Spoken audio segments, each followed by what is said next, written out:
어디선가 누군가의 가정경제에 무슨 일이라도 생기면 떴다. 가정경제 고충 처리반.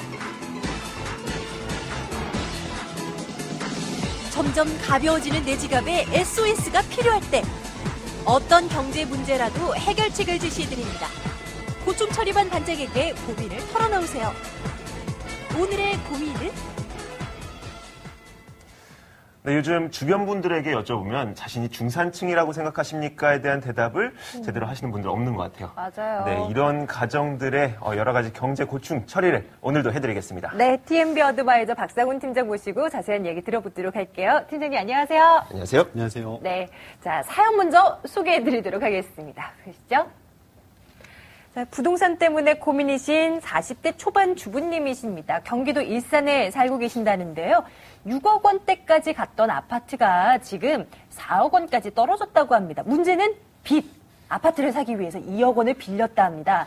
집값이 오르면 팔고 이사갈 생각이었는데 매월 이자 80만 원씩 내고 집값은 떨어지고 있다고 합니다. 맞벌이로 600만 원 벌긴 하지만 중학생 두 자녀가 있기 때문에 학원비로 저축은 거의 못하고 있다고 하네요. 해법은 없을지 고민이라고 하십니다.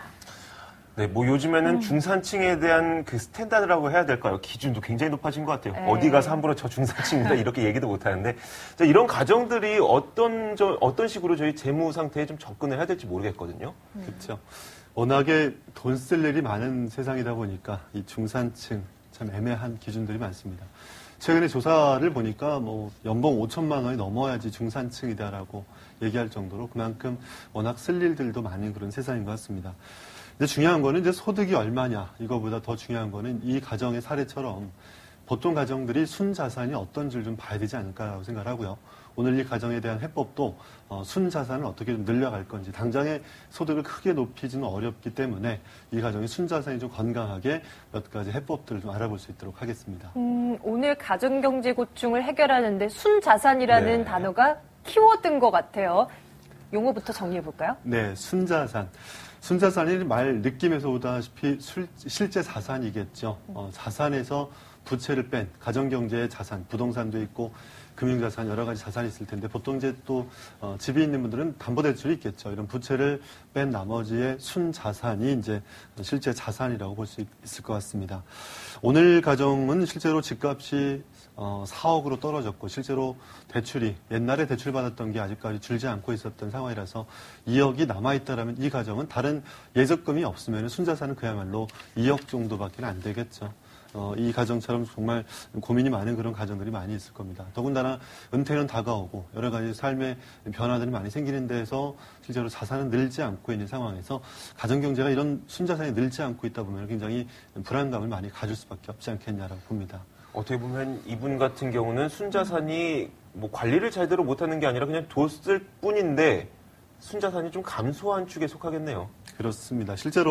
제가 실제로 상담을 해 만나보면은 예전에 주택담보대출을 빚내서 집을 샀던 분들인데 실제로 원금을 갚지 않고 이자만 내는 분들이 참 많으세요. 나중에 네. 옮겨 타야지 또 차익을 내서 다른 데로 옮겨 타야지 또는 뭐 넓은 평수로 옮겨갈 때 그때 가서 갚고 가면 된다라는 생각을 갖고 있기 때문에 원금을 좀 못 갚는 경우들이 참 많은데요. 앞으로 이런 상황들을 좀 봤을 때는 금융적인 어떤 여러 가지 환경이 달라졌을 때 좀 우리나라 한국 경제가 좀 위험할 수 있는 부분들이 많지 않겠나. 특히나 최근에 이제 부채에 대한 얘기들이 워낙 많죠.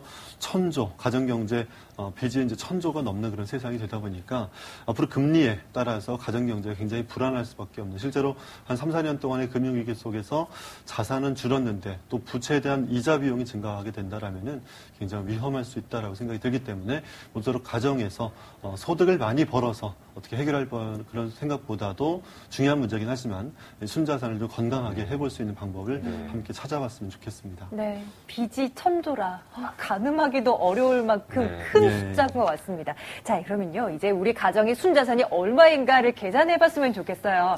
좀 굵직한 것들만 공식 같은 거 좀 세워주시면 안 될까요, 팀장님? 네. 저는 이제 우리 가정의 순자산을 간단하게 계산해 볼 수 있는 방법은 T자를 좀 그려보고 생각을 해보자는 겁니다. 네. 오늘 제가 표를 좀 준비해 봤는데요. T자를 그려놓고 왼쪽에는 자산이라고 적어보고요. 오른쪽에는 부채라고 적어봅니다.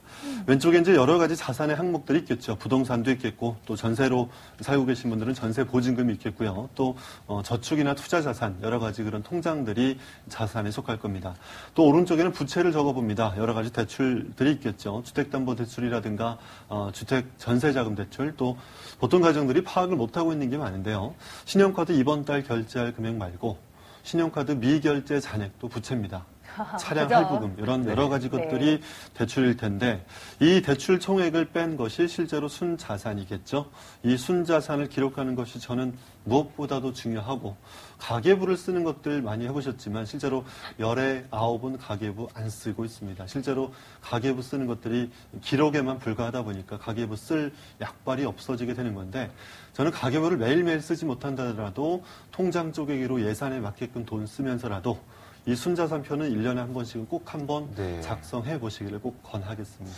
자, 좀 줄여서 이 얘기를 해보자면은 자산은 늘리고 그리고 부채를 줄여라. 이게 순자산을 늘리는 비법일 것 같은데 말로는 쉽지만 저희가 이걸 실행하기가 참 어려운 것 같아요. 그렇습니다. 어떤 식으로 실행을 하는 게 좋을까요? 네, 가정의 순자산을 높일 수 있는 거는 많이 벌거나 또는 재테크에서 수익을 높여서 자산을 키우거나 하는 방법이 있겠지만 저는 가장 좀 실질적인 방법이 많이 벌기 위해서 또 아둥바둥 하는 거 중요하긴 합니다만 일단 버는 만큼 귀하게 잘 쓰고 가치 있게 잘 쓰면서라도 저축하는 시스템이 더 중요하다고 생각합니다. 이 시스템을 통해서 가정경제가 순자산이 증가하는 효과가 저는 가장 건강한 모습이 아닐까라고 생각을 하고요.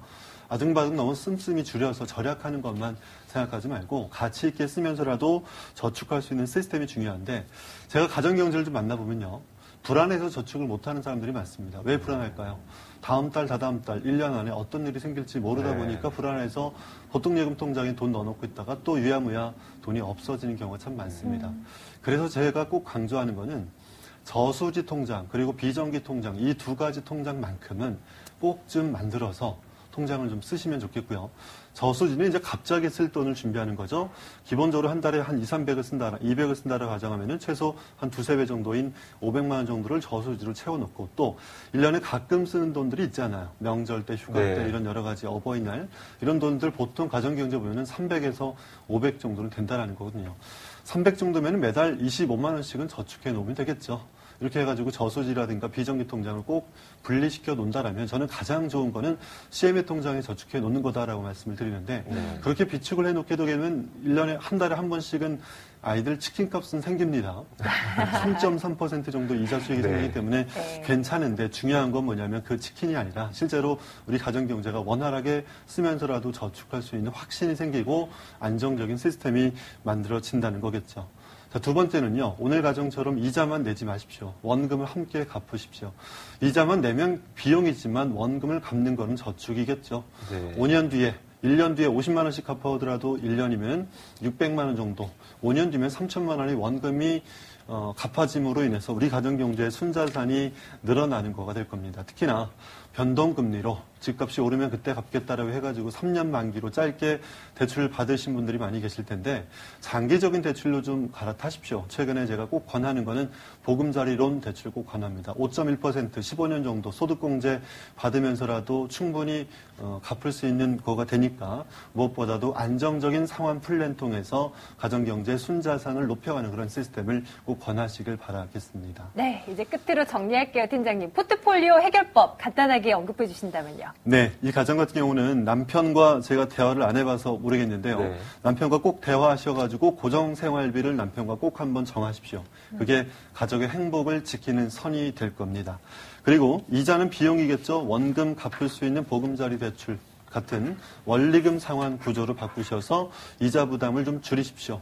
지금 이분들 같은 경우는 80만 원씩 이자만 내고 있는데 앞으로 15년 정도 하게 되면은 130만 원 정도로 원리금으로 갚을 수 있습니다. 50만 원 정도는 보험료라든가 다른 누수 비용들에서 줄일 수 있다라면은 이 가정은 안정적으로 순자산을 높여갈 수 있는 가정의 사례가 될 수 있을 것 같습니다. 네, 오늘도 가정경제 고충 해결해봤습니다. TMB 어드바이저 박상훈 팀장과 함께했습니다. 팀장님 말씀 고맙습니다. 고맙습니다. 고맙습니다.